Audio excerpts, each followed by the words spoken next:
Hey guys, Josh Conan, strength and conditioning coach here at Competitive Edge Skating and Strength Training.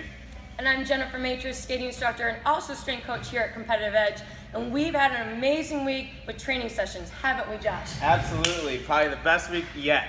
So if I was to ask you to describe your training environment, what would you say? Are you one of those people that puts on the headphones, cranks up the AC/DC, and then just zones out? Or maybe you are in a group situation, but nobody's giving you encouraging words or high fives or providing feedback on how you can get better. Or we've also witnessed people bringing friends or teammates to the gym, but they don't even want to be there. They're not enjoying or loving the process of being challenged, or like we talked about a few weeks ago, that deliberate practice of actually getting, the mind involved, focused on what you could do better. Did you know that there's a much better way to train? And that those examples I just gave you could actually be hindering your performance or preventing you from reaching your true potential. Isn't that right, Josh? Absolutely, and the environment is the biggest key factor in that. And it's not just our training environment that's going to have an effect on us.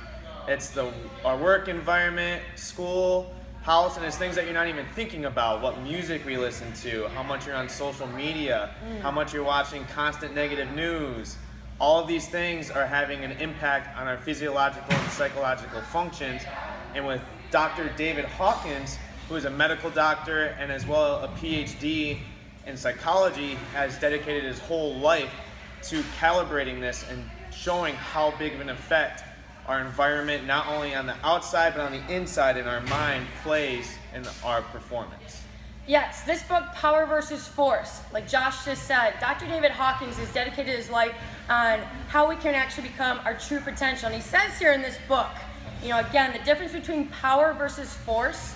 He says here in the chapter with power in sports, the most highly developed martial artists clearly demonstrate how motive and principle, the reason why you do something, are of ultimate importance and extraordinary athletic achievement. He goes on to say that you commonly hear the martial arts instructors tell their students, stop trying to use force. And we have a great quote by Bruce Lee. Yes, and the quote is, the less force, the faster and more powerful you will be. And we've all seen this. So if you watch the Olympic 100-meter dash, if you notice those sprinters, they're very relaxed in their face. Their cheeks are flapping in the wind. Or if you watch the Olympic weightlifting, it almost looks effortless to them. Or even with our athletes with double unders, we tell them, stop being so tense and to relax to get through it because you're going to do better. And he talks about in this book, he has done kinesiological muscle testing to show, so what they would do is they stuck electrodes to certain muscles and had them perform certain exercises. And what he had the subjects do is think of something that made them really angry. And like most people do in the gym, before they lift that heavy weight, they get really angry and they just want to lift that weight. And what he showed is that you're going to generate less power and force with those muscles, as opposed to thinking of something that you love, something that's very purposeful for you, doing something for the joy of it. And that's actually going to be greater for performance because you're generating more force and more power, which most people don't seem to think is the case. No, and that actually goes along with what we've been talking about this past few months regarding the Navy SEALs.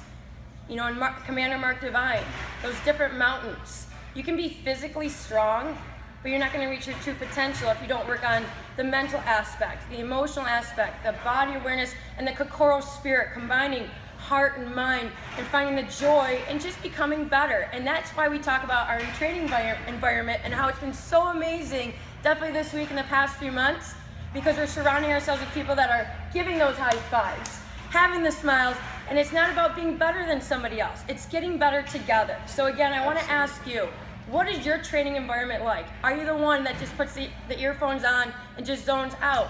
Well, we want to encourage you to come in and join us and definitely get some high fives, some encouraging words from us, and you will ultimately reach your true potential. Absolutely, and if you guys go to our website at ceskating.com and sign up for our Sunday email, you'll get words of wisdom and things like this throughout the week, and as well as our training and class schedule for the entire week, so you can come in, get some high fives, and get better with all of us here together. Make sure to also like us on Facebook and follow us on Instagram for a behind-the-scenes look at kind of what we do in our day-to-day. Thank you guys for watching. Hopefully those